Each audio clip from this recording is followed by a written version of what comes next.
Thank you, ladies and gentlemen, and thank you, Ian, for that kind introduction. And may I begin by welcoming you all again to Cambridge. Many of you I saw last night still in the bar after I retired at a very early time, but not actually doing justice to my predecessor, who I obviously want to go on to mention. I've been very grateful, thank you for all your kind comments, since taking over the role of the Executive Director here of the Society. It is a fantastic opportunity and a challenge that I'm looking forward to. The only sad part about it is, of course, it's under difficult times and sad news that my predecessor, Bob Satchwell, has retired due to ill health. As many of you will know, he was taken ill early part of this year. And I know that a lot of you have been sending your best wishes, and we're going to pass those on to Bob, of course, where he's receiving fabulous care. It would be remiss of us not to basically pay tribute to Bob, who was the founding managing executive director of the Society, who, along with Jeff Elliott 18 years ago, was the driving force to turn what was the old Guild of Editors, which was fabulous in its day, from representing just the regional press into what became the Society of Editors, a fighting force on just not the British stage, but the international stage for defending press freedom, freedom of expression, diversity in the media, and high standards of education throughout our industry. Bob has been absolutely tireless in fighting our corner as an industry. It's dreadful that instead of gracefully going into retirement, basically ill health took him away from us at this time.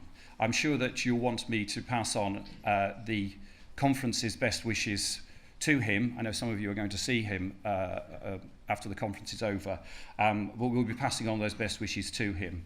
I actually first met Bob, and I had to remind him of this many years later. I actually first met Bob when, he'd just taken over as the editor of the Cambridge News, having moved from Fleet Street, a towering force, and I applied for a job at the Cambridge News, and he offered me a job, and I had to turn him down, and he wasn't very happy about it. But he obviously just forgot this whippersnapper who dared to turn him down for domestic reasons. And I didn't remind him of it for years and years through our association of the Society of Editors, or perhaps he did know and basically didn't do it. We'll miss Bob tremendously. We'll keep in touch with him. There are plans for us to recognise Bob's work through the Society in the coming year, and we'll be in touch with more information about that. It would also be remiss of us if we did not at this stage also pay tribute to Robin Esser, who sadly passed away last week. Robin, past president of the Society, a towering force in our industry, the editor of the Sunday Express, associate managing editor, I believe, of the Mail. He worked tirelessly in our industry to promote the very themes that the Society stands for, which is press freedom and freedom of expression. Right to the very end, he was a towering force. He had booked his place here at this conference, but sadly, circumstances meant that he couldn't do that. Again, the Society is hopefully working with Robin's family to organise a memorial service at St Bride's next year, and more details of that. But I'm grateful to Charles Garfield, a close friend of Robin's, who lent me his book, Crusaders in Chains, which basically he wrote in 1915. Sorry, Robin, forgive me. In 2015, and I just want to quote you one small part of it, which Charles basically marked for me with an advert for Moet Chandon Champagne. Charles, how very Daily Mail that is. And Robin wrote, "Of course, the end of that story is yet to come. Will news still be printed on pulp trees in another 50 years? Will the police continue to arrest journalists for doing their job? Will the state finally succeed in silencing its rumbustious critics? Will politicians be allowed to fiddle their expenses at the public's cost? I need a crystal ball to answer those questions. But if newspapers go entirely online and global, what will be the point of regulation which applies only to this country?" 2 years ago that was written. We're still asking those questions today. And what Robin fought for and what Bob fought for is still pertinent for us today. We face those challenges. We're going to hear a lot about them today, not just here in this country but elsewhere. Section 40 is still hovering over the industry. And of course, today we know there's a debate going on in the House of Lords where amendments to the data protection bill could basically force through a significant change that will affect not just newspapers but also broadcast and any kind of investigative journalism at all. The Paradise Papers, maybe they would not even be able to be printed under the changes which are being brought through, and we're grateful to Lord Black of Brentford, who is fighting our case basically in the House of Lords today on that. The challenges therefore are not going away. So this conference is very timely indeed. So I'd like to thank you once again for attending and being with us. And now I'm going to start the debate on those issues by introducing Amol Rajan, the BBC media editor, who is going to in turn introduce our keynote speaker of the morning. Thank you and welcome. Am I?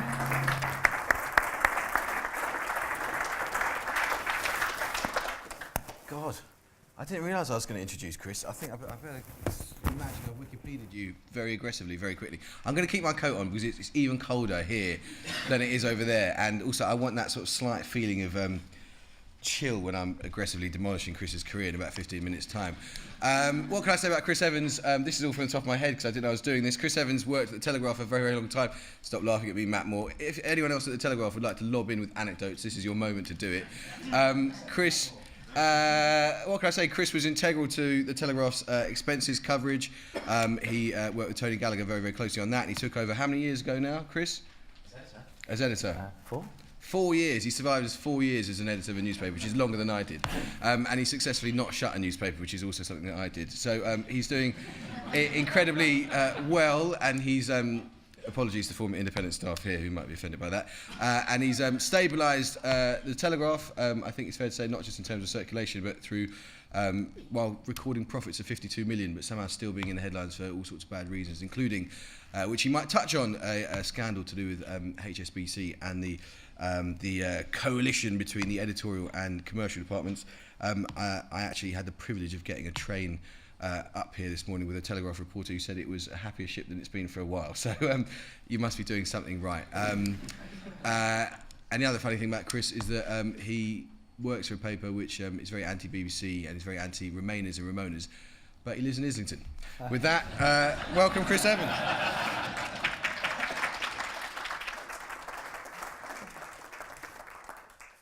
Thank you, Amol. You may think the central heating is broken, but I've actually asked them to fix it at this temperature so that nobody nods off during the next 20 minutes or so. So good morning, and thank you very much for inviting me to speak at this conference. As you know, I've been asked to speak about why real news is key to our future. What I'm going to suggest is that this industry, the journalism business, has suffered something of a loss of confidence in the last 10 years. An understandable loss of confidence caused almost entirely by advances in technology. But I will go on to say that thanks to a number of developments, we are beginning to recover our confidence. Indeed, the fact that I've been asked to speak on the subject of why real news is key to our future is itself evidence of a new optimism. We do have a future, and it is real news or real journalism. I've got nothing against videos of cats, and I blame myself for the annual excitement about the John Lewis Christmas advert. It was I, one quiet Sunday several years ago, who commissioned the first story behind the first long advert. But cats, however lovable, and Christmas adverts, however touching, are not the reason why I spent a year in Preston polishing my T-line shorthand to 120 words per minute, nor why I spent 3 years at South West News learning how to be a reporter. We are recovering our confidence, I suggest, because, Peter, we are learning to see technology not as a problem, but as an opportunity. We've spent 10 years blaming the likes of Google and Facebook for taking the advertising money which used to pay for our journalism. And of course they have. And you never know, it's possible that Peter Barron, my friend from Google, who's due to speak later at this conference, is going to turn up with one of those very large cheques to make amends. One of those, the size of a single duvet, which we used to write about, and made out to Her Majesty's Press for the sum of, I dread to think. But on the other hand, why should he? Competition, after all, is healthy. But if we've spent 10 years lamenting the loss of revenue, we've also spent 10 years forgetting what we're good at. Many, many of us in the journalism business have looked at the new platforms and jumped understandably to the wrong conclusions.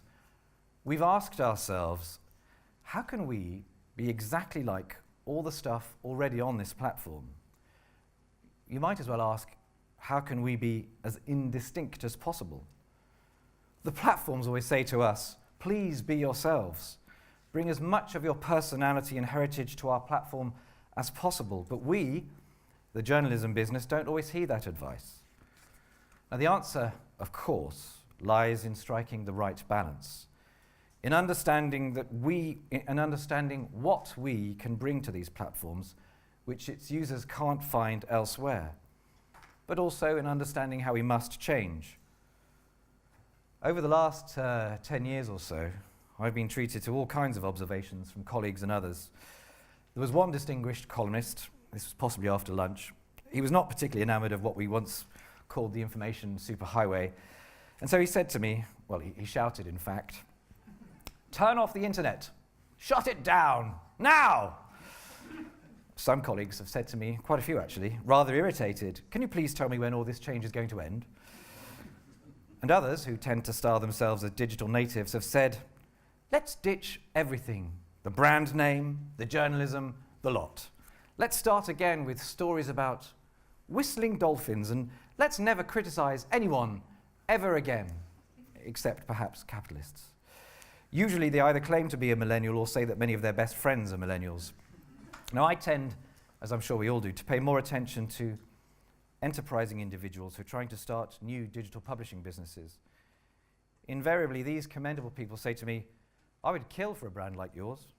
They say to me, "It's all about understanding your brand, about understanding where you're coming from. Only then can you understand what you can bring to new platforms and new users." And that's surely right.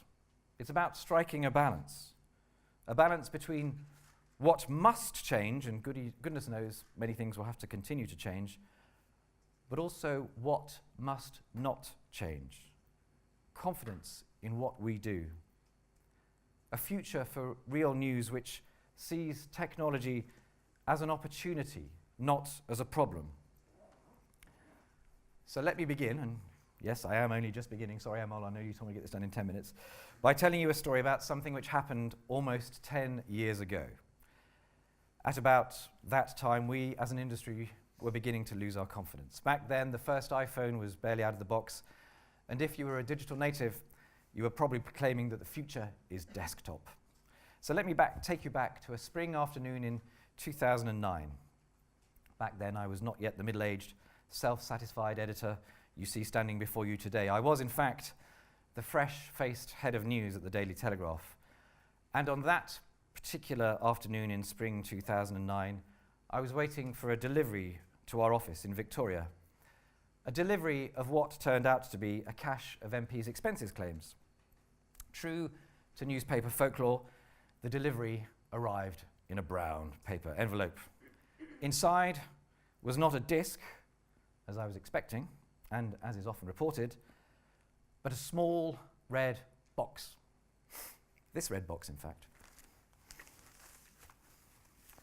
So I'll get it out. Now, it is, I was informed, an external hard drive. Back then, it was pretty cutting edge. And this is its first and almost certainly last public experience. So please gaze on it in wonder. Because there are no slides with this speech, and this is my only prop. This is definitely the high point, and it's downhill from here on in. So my first thought on that spring afternoon in 2009, as I held this thing in my hand, was, that's not a disc.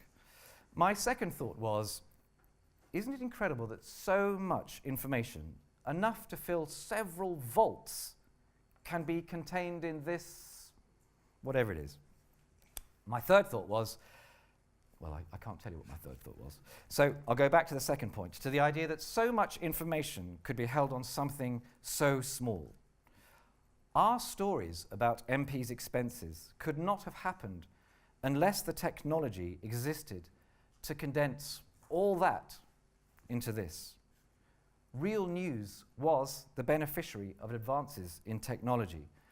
Now, I say real news. At first, there were those who said it wasn't real news, that it was stolen information and that perhaps we should be arrested, and we feared we might be. After finding a way into this red drive thing, I assembled a team of about 6 or 7 reporters to study what was stored inside, and 2 weeks later we were ready to start publishing. But the night before, those of us involved were issued with a business card for a firm of solicitors. This, we were told, was the number to call if, as was quite possible, the police raided our homes. We weren't raided, and we duly published. But for the first few days of publication, we held our breath, waiting to see if the public would swing behind us. We believed we were acting in the public interest, but at first, opinion was divided. I clearly remember the Labour MP Bob Marshall-Andrews QC on Radio 4 asking about the propriety of what we were doing. He seemed to be asking whether we should be investigated by police for paying officials. And when, some years later, journalists and friends at other titles were arrested by the Metropolitan Police for paying officials, I did reflect long and hard on what might have been our fate. And I couldn't appear before you today without registering my lingering disquiet about aspects, many aspects, of the investigations into journalism and the many innocent people whose lives were put on hold for years. Not that I'm condoning mobile phone hacking, although that, of course, was made possible by advances in technology. However, I've strayed somewhat from my theme of fighting for real news, or perhaps I have. Without an advance in technology, this red thing, we would not have been able to execute the MP's expenses investigation. At the time, the technology did not exist, or at least we didn't have it, to analyze big data, to look for patterns or anomalies which might have allowed us to identify scams more easily. We only twigged the phantom mortgages, those which had already been paid off, because of an assiduous reporter. She spotted that some MPs were claiming for the same sum year in, year out, and it looked odd. And the same is true for how we fathomed other scams. If back in 2009 we had had the technology of 2017 to scan the information in this red box, other stories would certainly have emerged, stories which remain untold. Since 2009, we in the business of journalism have often talked of technology eroding our trade. It's true, the business model needs to be reimagined somewhat. And since 2009, the job of editor has changed a lot. In days gone by, editors just edited. I, and I imagine many of you, probably spend half my time on journalism and the other half in business meetings to advance our strategy, for reinventing the business model which will sustain Telegraph journalism for another 162 years. We recently announced a data-led strategy with an ambition to gain 10 million registered users. And of course, in these strategy meetings, I have 2 hats. One as architect, one as gamekeeper. Architect in the sense that I want to help develop the plans to find new revenue streams, and gamekeeper in the sense that I have a very solemn responsibility to ensure the integrity of the journalism on which our reputation and our business relies. Shortly after I became editor, we were the subject of allegations, as Amol has said, relating to how we reported on a bank. These allegations related almost entirely to a time before I was editor, but they afforded me the opportunity to establish a charter of editorial standards, a charter which codifies what is and what is not acceptable. It's something which we review regularly to ensure it's up to date as the technology and the ideas develop. And that, as much as anything, is part of my fight for real news. Meanwhile, technology has changed the world of journalism for the better in other ways. The most obvious point is thanks to our websites, apps, emails, and notifications, we have larger audiences than ever before, audiences around the world. And in many ways, we're closer to them. They talk to us in real time and we reply. We dive below the line, as they say. The fact that anyone and everyone could become a publisher was once seen as a threat to news brands. But even that is now seen as a potential benefit. The advent of so-called fake news has caused many to question what they read. Thanks to the Russians and to any number of other curious characters, there is renewed optimism in our trade because there is renewed doubt about other publishers on social media. Take the famous, now infamous tweeter Jenna Abrams, railing against political correctness, defending Kim Kardashian, suggesting that the US Civil War was about money, not slavery, and calling for a return to segregation. She built a huge Twitter following. She took in the whole world, quoted by the BBC, CNN, the Washington Post, the New York Times, and even us. And there was only one problem. As we all know now, she didn't exist. She was fake, created by a Russian troll farm, the benign-sounding internet research agency. And we didn't find any of this out until earlier this month. That it took 3 years before Jenna Abrams was unmasked speaks volumes to the sophistication of the Russian operation. If we, as journalists, with our training, our experience, and our deeply ingrained skepticism, can't spot a fake Twitter account when it's staring us in the face, what chance does the public have? And so the proliferation of fake news on social media is certainly increasing the value of trusted brands, even if we too are sometimes taken in by them. Several weeks, Donald Trump claimed to have invented the phrase fake news. No one, he said, had put the two words together until he came along and started flame-throwing the assembled elite of America's liberal media. Now, this too turned out to be fake news. Examples of the term have been found in the archives dating back to the 19th century. Now, irrespective of who coined it, the practice of fake news is probably as old as the word itself. Academics have uncovered examples of fake news involving the 8th century Catholic Church, the 12th century Knights Templar, and Declaration of Independence era American colonists. But it's fair to say that Mr. Trump has done more than most to popularize, at very least, the fake news hashtag. Such is its ubiquity that last month the Collins Dictionary elected fake news as its phrase of 2017, along with fidget spinner and, in a reference to social media, echo chamber. But the fidget spinner does not, as far as I know, pose an existential threat to liberal democracy. Does fake news? Well, perhaps not, but it is at least endowing publishers like us, publishers of real news, with more authority. Of course, there's fake news and there's fake news. Fake news in the form of a Twitter account operated by Russians in the name of Jenna Abrams is one thing, pure and ambiguous fake. But the term fake news is now being sprayed about more liberally. People now use it to mean news which they don't like, however real. And armies of social media users on both sides of the political divide seek to silence legitimate debate and to denounce real news as fake. We are losing, it seems, the ability to disagree without hating. Unfashionable or even challenging opinions are condemned with such ferocity that voicing them can require such bravery. We live, we're told, in a post-truth, post-fact world where what feels right is more important than what is right. That the smartphone is now the dominant information interface in our lives is undeniable. In one surprising statistic cited recently by The Economist, it turns out that the average American touches their phone more than 2,500 times per day. Indeed, they now like posts on Facebook more often than they break wind. So it says here. The means of delivering journalism has changed, and the style, tone, and volume of what is delivered has changed too. Economist Herbert Simon wrote in 1971, "A wealth of information creates a poverty of attention," and we do have a lot of information. Set against that background, the digital hurricane, as the esteemed Alan Rusbridger once called it, real news might seem doomed. But the opposite seems to be happening. One of the more wearisome internet tropes is to retweet a piece of ridiculous or absurd news and apply the sarcastic comment, "What a time to be alive." But it is. Right now, as journalists, we could hardly ask to be living in more interesting times. More than ever, Our society, our democracy needs good journalism to flourish. Who else will investigate? Who else will explain? Who else will analyse, evaluate, and hold to account?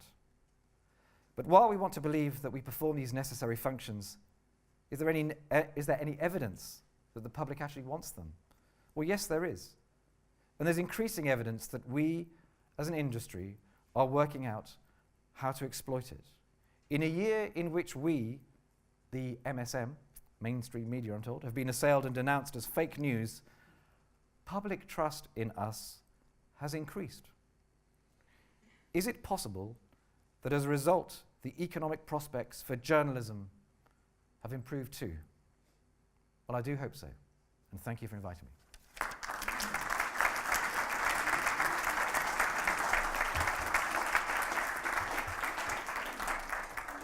Thanks, Do I sit here now? Yeah, you can sit there, yeah. Can I just check with Ian, this is all on the record, isn't it? Very much on the record, yeah? Yeah, very much on the record, so be careful. You're kidding. I never said half of You that. said we're... Shit, I should have told you before. You said, Chris, that the term fake news has been sprayed about liberally. Isn't the truth that actually the whole supposed threat of fake news is ludicrously overblown by people who have an incentive to bang on about it? So it's overblown by politicians who want to find enemies in foreign countries when in fact they lost because they weren't good enough as politicians. It's overblown by people like you in the mainstream media because you want to big up the fact that you do proper news as against fake news. And it's overblown by grasping and ambitious politicians like Damien Collins, who are desperate to get on the 10 o'clock news by launching inquiries on fake news. But the evidence actually is that fake news spikes around elections, and there's very little evidence that it was a factor at all in recent British elections. So why do we all bang on about it so much? The answer to that is I don't know whether it's overblown or not, and I'm not really arguing that it did have an effect on any election, but I think there is certainly a public perception that there is a problem with fake news. I think that's likely to increase with the hearings. The news about fake news could be fake news itself, couldn't it? The news about fake news could be fake news itself. That's true. I'm not really able to unpack that one, but I think it's good for our trade that there is a fear about fake news. I can't quantify the problem with fake news, and I'm not sure anyone can quantify the problem with fake news. There's clearly a lot of it about, and you don't have to look very far to find it. Quite what the effect is, I mean, people are more intelligent than we think, I suspect. Voters are more intelligent than we think. So whether it's swaying them in elections, I really doubt. But on the other hand, I think it's great for our trade that there is renewed doubt about things people see out there, particularly on social media. And I I'm sitting in the newsroom and I can see it happening in real time myself. That you see reports of an assassination and somebody copies it, retweets it, whatever else, and it goes halfway around the world, and then you see people pause and they say, well, hang a minute, is the BBC reporting this? Is the Telegraph reporting this? Is the Guardian reporting this? Is the Times reporting this? And you say, oh no, so it may not be true. And that's great. As I said in my speech, there was a perception that the fact that anyone can now become a publisher was a real problem to people like us. But I think it could serve to our advantage. I think it is serving to our advantage. It's interesting you say you don't know how big a problem fake news is. There's clearly a lot of it about. A story that was bandied about last week was Facebook saying 126 million Americans were potentially exposed over a 2-year period of, I think, July 2015 to August 2017 to fake news. But that was something like 0.004% of stuff they would have seen in their news feed. Mm-hmm. So you find, don't you, and I'm not trying to undermine the whole purpose of this conference, which is obviously a noble endeavour, but you find that journalists obsessed with fake news. It's actually the evidence of its material impact, particularly in the UK, is limited. So I'm just trying to unpack who it is that's got an incentive to inflate the threat from fake news. And you yourself have just said that it works to your advantage. Yes, certainly. And I mean, as I say, I cannot quantify what the threat is of fake news. There is clearly a lot about how much, what effect it is. I don't know. It's not the only reason why I think that there is more optimism in our trade. As I said, there's any number of reasons, which I think generally are the fact that during 10 years we've come to terms with the digital hurricane, and we are now reinventing business models. We have more confidence in what we do, and we're bringing some of our personality to our digital journalism, which is what we should have been doing all along. And you started your speech by talking about a loss of confidence, and the fact that was driven by the economic conditions in the media, the fact that fewer people were paying for news, the internet had made general news a very widely available commodity. But isn't there another reason for the loss of confidence within the hated MSM, which is that the mainstream media keep missing all the big stories? Do they? Yeah, I mean, you did. When 2015 came along, and I, as the editor of The Independent, missed 2015 in a big way. 2017 wasn't seen by the mainstream media. Brexit wasn't seen by the mainstream media. Predicting? Grenfell, predicting things. And I just wonder why you think it is that the mainstream, whether or not you think there is any merit in the argument of the likes of Lily Allen, that actually the mainstream media has completely lost touch with the country because, well, they all live in Islington. Well, I don't know that it's necessarily our job to. I mean, I think we still make the big stories. We set the news agenda.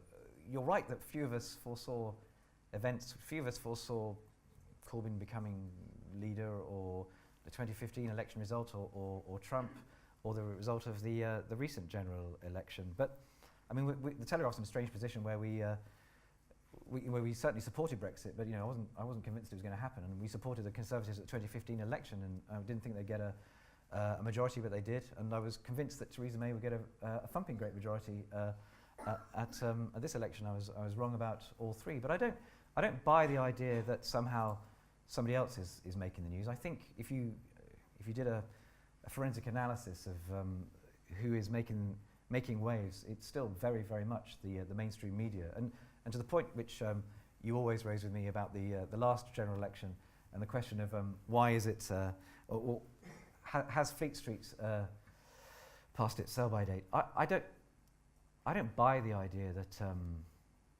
somehow the mainstream media is failing because Theresa May didn't win a majority. I think the reality is that she didn't fight a very good campaign, and I think that those supporting a political party, whether it's left or right, can only amplify the messages that the party is giving. And if you're not going to make the case for conservatism or sound money or whatever else, then there's not a lot to work with.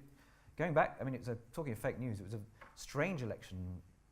After that, quite a few people came up to me afterwards and suggested accused me of fake news and suggested that it was false of us to imply that Jeremy Corbyn had any association with Sinn Féin in his past, and because we ran one or two stories about that, and I insisted it was accurate, but a lot of people wouldn't have it. A lot of people think that fighting for real news is actually very simple. It's just about asking people to pay. Why did the Telegraph introduce a premium model for opinion content, and how much money is that now making for you? We've recently moved to a registration strategy, which is neither open nor paid for, and it's somewhere in between. The idea you capture data. Yes, indeed, and that's the idea being that it's the rising tide that lifts all boats, and it could be beneficial to all of our revenue streams. We would still like to encourage people to subscribe, and our aim is to give them so much value that they can, but it's in that middle ground of registrations that we see our future, and that's why we announced that we were shooting for 10 million registered users by a date to be fixed. Is it 2072?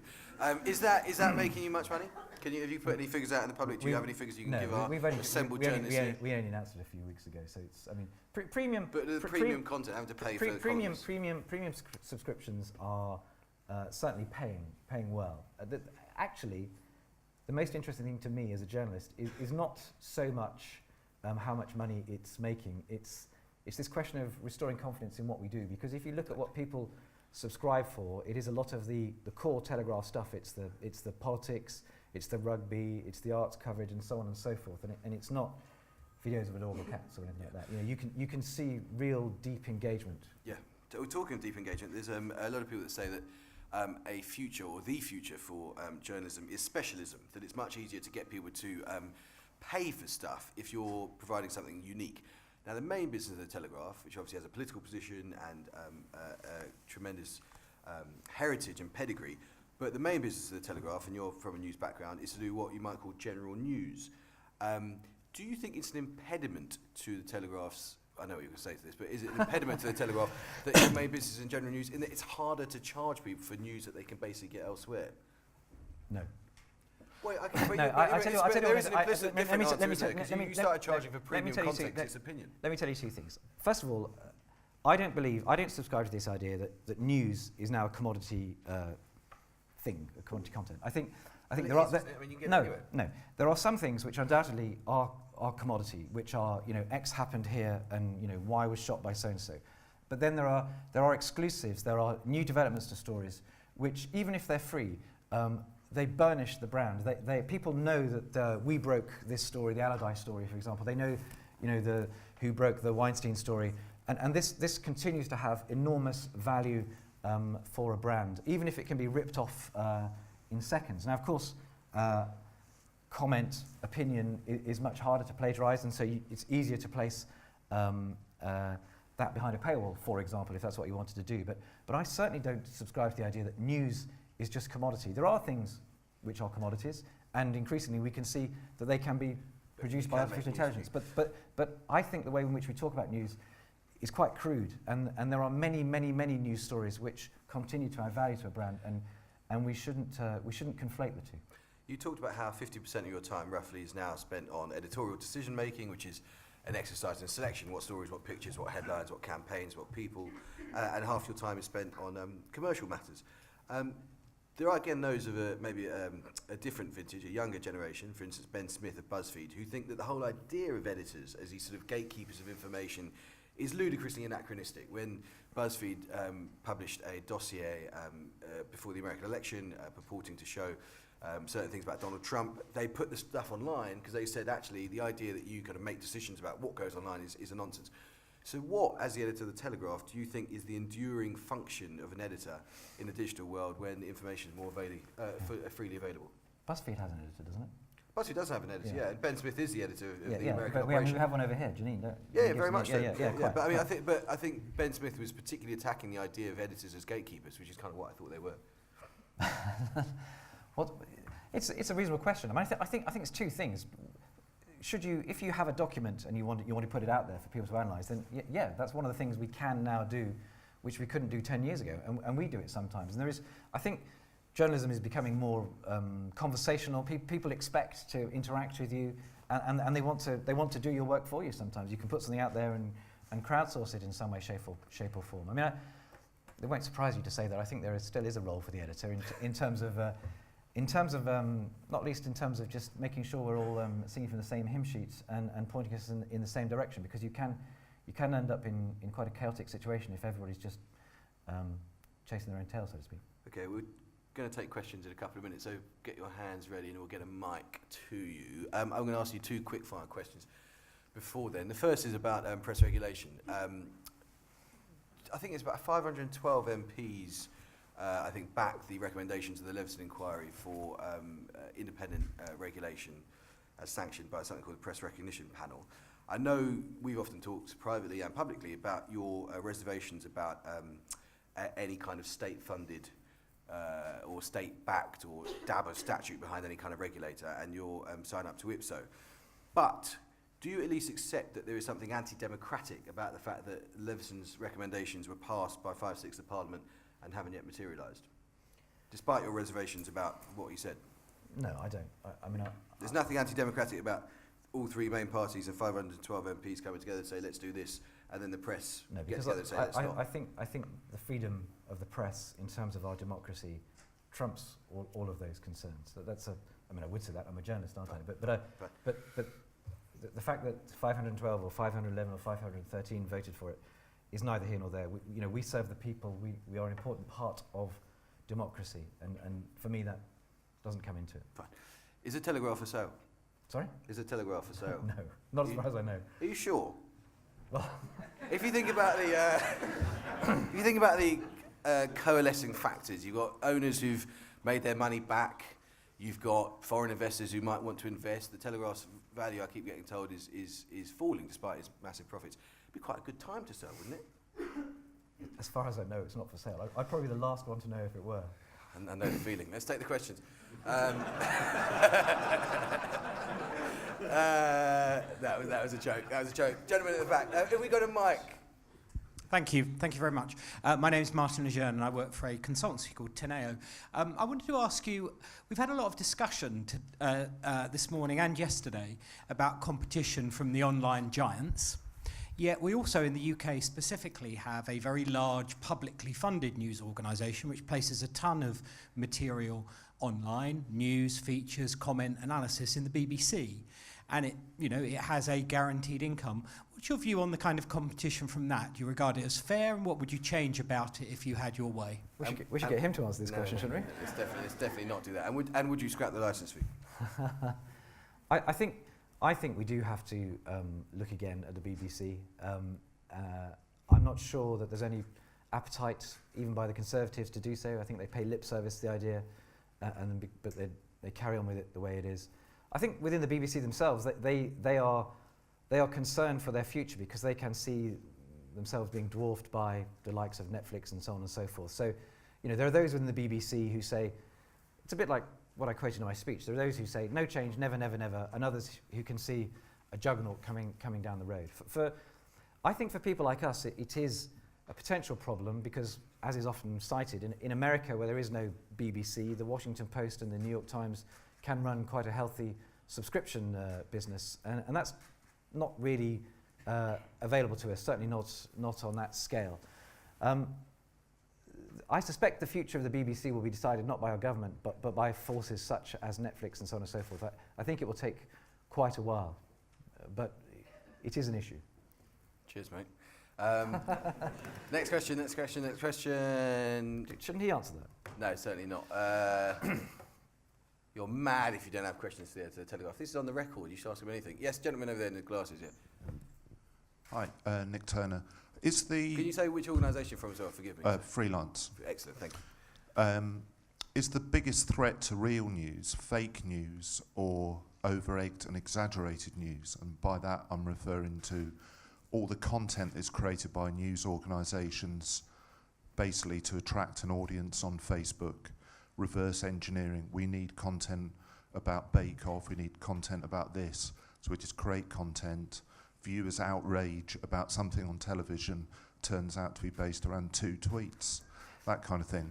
Aren't we undermining real news with that? I think that's a very good point, and I'm inclined to agree with that. I think that speaks to what I was talking about, a loss of confidence, that you can be in this perpetual cycle where you're sort of chasing yesterday's news if you're not careful, because you're looking at what's trending and you're saying we need to do more of that. So you have to trust your instincts to a certain extent. You have to understand what you're good at, and you need to use your contacts and so on and so forth to bring to these platforms things that they can't get elsewhere. That doesn't mean that you don't write about these subjects. And when we announced our registration strategy, I was very careful to say, look, subjects like Bake Off are not off limits to the Telegraph, but we can't just churn out stuff because people are looking for Bake Off. It has to be written in the Telegraph way. It needs to have a tone, a sense of humour, something that you can't find elsewhere. And if you look at the New York Times, they write plenty about Game of Thrones, but in a quite sophisticated, grown-up, intelligent, satirical way.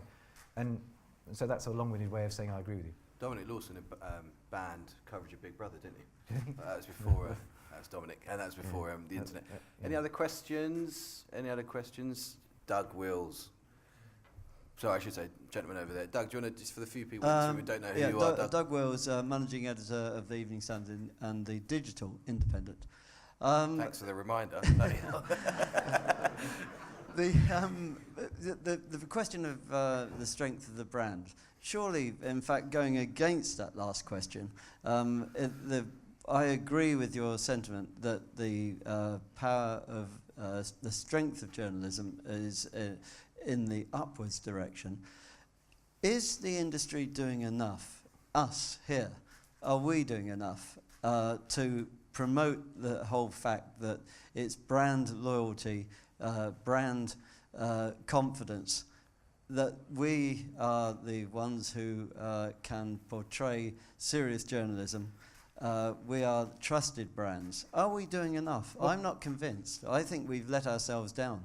And a couple of years ago, there was talk of doing a branding of the whole industry as being we're the ones who are the endorse the quality journalism. Are we really doing enough? Shouldn't we be doing more? Well, you won't be surprised to hear that I agree with you. And as I said, I think we've suffered something of a loss of confidence. We are beginning to recover our sense of confidence, I think, just because we're coming to terms with the new surroundings. But we have forgotten how special we are and what we can bring to people, and we've forgotten a few basic tenets. And I think that's why a conference such as this is so valuable. We should remind ourselves and the general public of the good things that we do, and all the many stories that we uncover, the many things we bring, which the BBC can't bring because of the way it's regulated. But we're doing a damn fine job.